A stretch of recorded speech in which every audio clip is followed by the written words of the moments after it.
नमस्कार, news track के Y factor में आपका स्वागत है। मैं हूं योगेश मिश्र। इस बार का चुनाव इस बात के लिए जाना जाएगा कि हर दल को अपने उम्मीदवारों का नाम घोषित करने में दिक्कत पेश आई। यह दिक्कत किसी एक दल के साथ नहीं, सभी राजनीतिक दलों के साथ दिख रही है। भारतीय जनता पार्टी अभी भी रायबरेली और कैसरगंज से अपने उम्मीदवार घोषित नहीं कर सकी है।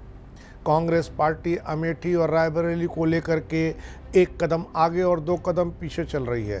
अखिलेश यादव ने भी अभी सारी सीटों पर उम्मीदवारी जताई नहीं है। मायावती भी धीरे धीरे नाम घोषित कर रही हैं।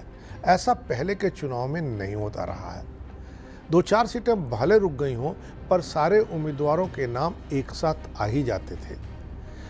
अखिलेश यादव ने तो कुछ इससे ज़्यादा बड़ी गलती की। उन्हें कई बार अपने उम्मीदवार कई जगहों पर बदलने पड़े और हद तो यह हुई कि समाजवादी पार्टी का गढ़ समझे जाने वाले कन्नौज में भी अखिलेश यादव को उम्मीदवार बदलना पड़ गया। अखिलेश यादव वहां खुद उम्मीदवार हुए और उन्होंने अपनी उम्मीदवारी घोषित करने के ठीक 48 घंटे पहले उन्होंने अपने भतीजे तेज प्रताप यादव की जो उम्मीदवारी घोषित की थी वह खत्म कर दी।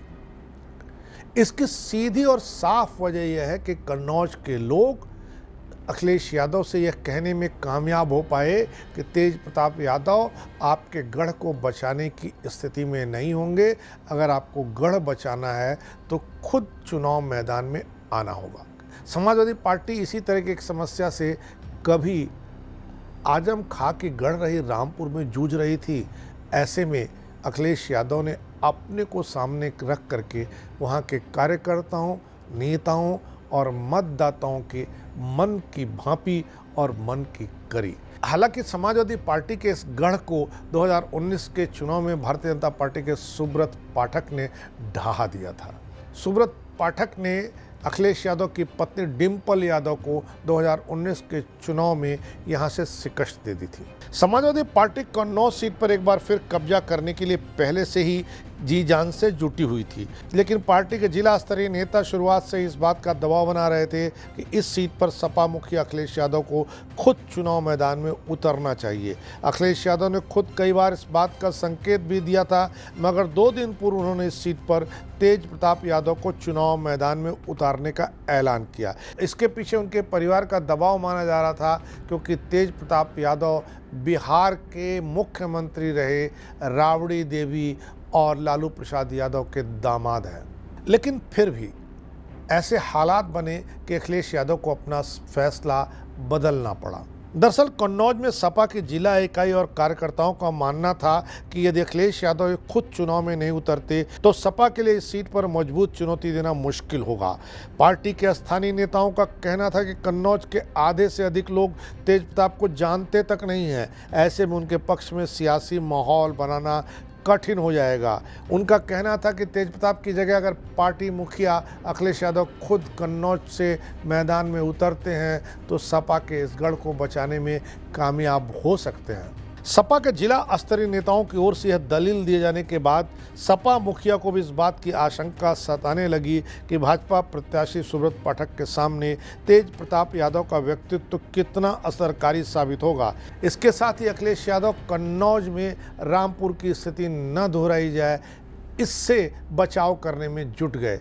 रामपुर में तो जिला इकाई ने साफ साफ कह दिया कि वे घोषित प्रत्याशी का समर्थन और प्रचार नहीं करेंगे। सपा मुखिया अखिलेश यादव के चुनाव मैदान में उतरने से आसपास की लोकसभा सीटों पर भी असर पड़ना तय माना जा रहा है। कन्नौज की सीमा अकबरपुर, हरदोई, मिश्रिख, इटावा, मैनपुरी और फर्रुखाबाद लोकसभा सीटों से लगती है। अखिलेश यादव के चुनाव मैदान में उतरने से इन सीटों पर भी पार्टी प्रत्याशियों के पक्ष में माहौल बनाने में कामयाबी मिलने की उम्मीद है। कन्नौज और आसपास के इलाकों में समाजवादी पार्टी की मजबूत पकड़ मानी जाती है, लेकिन 2014 और 2019 के चुनाव में भारतीय जनता पार्टी ने समाजवादी पार्टी के गढ़ में उससे गंभीर चुनौती दी। कन्नौज सीट को समाजवादी पार्टी का गढ़ माना जाता रहा है।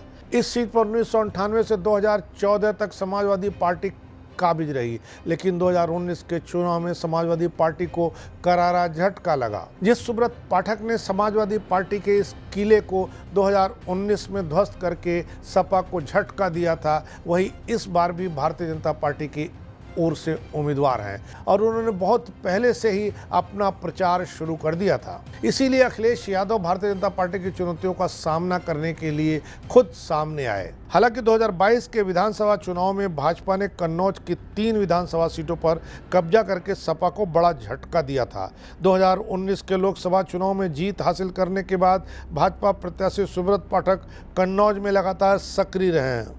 अब कन्नौज की सीट भारतीय जनता पार्टी के लिए भी उतनी आसान नहीं रह गई, लेकिन समाजवादी पार्टी के लिए भी यह सीट आसान नहीं कही जा सकती है, क्योंकि उसका गढ़ ढह चुका है और भाजपा प्रत्याशी सुब्रत पाठक बहुत लंबे समय से चुनाव प्रचार करते आ रहे हैं। देखना सुब्रत पाठक एक बार फिर सपा के इस किले पर काबिज बने रहते हैं या फिर अखिलेश यादव 2019 में अपनी पत्नी डिम्पल यादव की पराजय का बदला लेने में कामयाब हो जाते हैं।